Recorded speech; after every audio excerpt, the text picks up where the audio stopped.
Hello Libra, Sun, Moon, Rising, and Venus Signs. Kamusta kayo? Sana po yung nasa mabuti kayong kalagayan. Welcome back po sa Star Tarot. Kung bago kayo rito, welcome din kayo. Thank you for your support. I truly appreciate it. God bless you all. Libra, paunang mensahe po ninyo ay Three of Pentacles. Sa Three of Pentacles, this is about collaboration. No? Meron tatlong taong nagtutulungan dito sa pagsasabit, no? Sa pagde-design ng dekorasyon na to.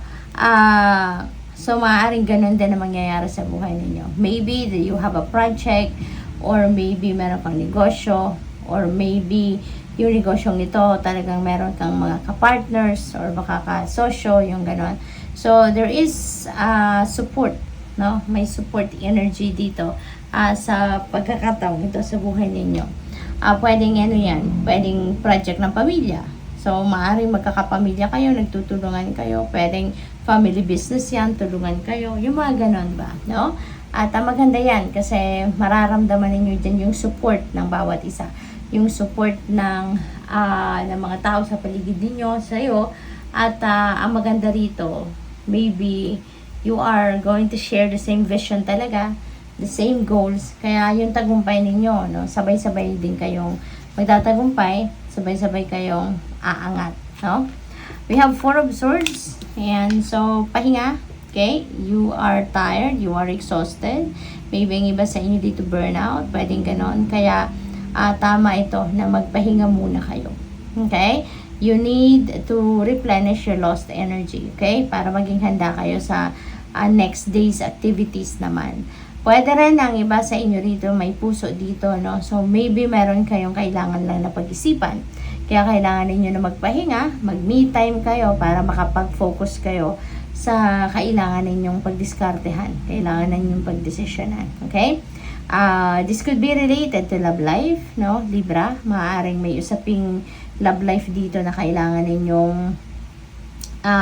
pagmuni-munihan sa ngayon. Maybe about yan sa manliligaw ninyo if you are still single. Baka meron naliligaw sa'yo, baka hindi lang isa, diba? At maaaring namimili kayo, so yun ang pag-iisipan ninyo.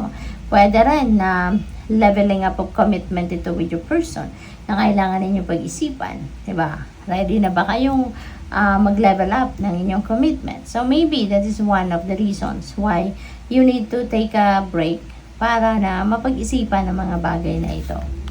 We have Two of Cups. So maybe kasi this is about partnership. So baka tulad ng mga nabanggit ko, no, kung papasok kayo sa bagong love romantic relationship, or kung ready na kayong mag-level up, so maaari talaga na yun ang mga pag-iisipan ninyo since we have the Two of Cups. Because this is union, no? This is union of two people. Pwedeng union of two people in love. So, pwede talagang merong magpapakasal na dito, baka merong bagong engage dito, pwede rin na kung single pa kayo, baka merong manliligaw at baka yan ay mauwi sa isang malalim na relationship agad. So, may mga ganon, no?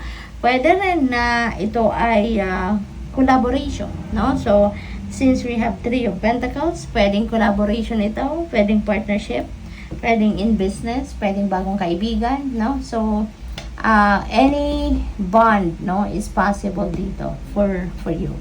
So, what else? We have Page of Pentacles. Napakaganda rin dito. May mga balita, may mga news, updates na pwede kayong ma-receive sa ngayon, na that could be related, baka ina-applyan ninyong trabaho, or baka meron kayong career path na, alam mo yun, inaalam ninyo, maaaring that's what you're working on, maaaring magkaroon kayo ng updates sa ngayon, that could be related sa negosyo, diba? Maaaring ganon. Anything na pwedeng pagkapirahan ninyo. Pwede rin dito na baka mabalitaan na ninyo kung sino yung potential buyer ng kung may binibenta kayong property, bahay, lupa, mga ganon. So, maybe ganon ang ganap. At maari meron kayong pipirmahan mga dokumento rito, no? So, pwedeng ganon. Kaya, reminder lang sa inyo, no, na before you sign that document, make sure na nireview ninyo, binasa ninyo, 'di ba? Inalam ninyo talaga kung ano ang nilalaman ng buong dokumento na yan before you sign that paper. Okay? So that's just a reminder din para sa iyo. We have joy. Spread seeds of joy like a wildflower, and no doubt you will revel in the result. Ayan. So, enjoy naman kayo. Okay? Enjoy naman kayo. Time din ito para talagang siguro mag-unwind naman kayo. Have fun. Diba? Embrace kung ano man yung nangyayari sa buhay ninyo sa ngayon. Embrace it, enjoy it, appreciate it, yung ganon. Okay? We have adventure, live wild and free. Ayan, so siguro ang iba sa inyo, ito rin naman yung yung gusto ninyong gawin sa ngayon. Maybe you are going to travel. Ang iba sa inyo is definitely going to do some kind of adventure dito somewhere else. Baka malayong lugar, a place that you've never been to. So, pwedeng may travel energy talaga rito na babalot sa inyo. Grounded, keep to your roots and stand taller than the trees. Ayan. So, beautiful reminder ito na related dito sa Four of Swords. Kasi, baka kailangan nyo din ngayon na magpahinga. Kailangan din ninyo na alagaan ang inyong sarili. Alagaan ang inyong, hindi lang yung physical health ninyo, kundi yung mental health ninyo.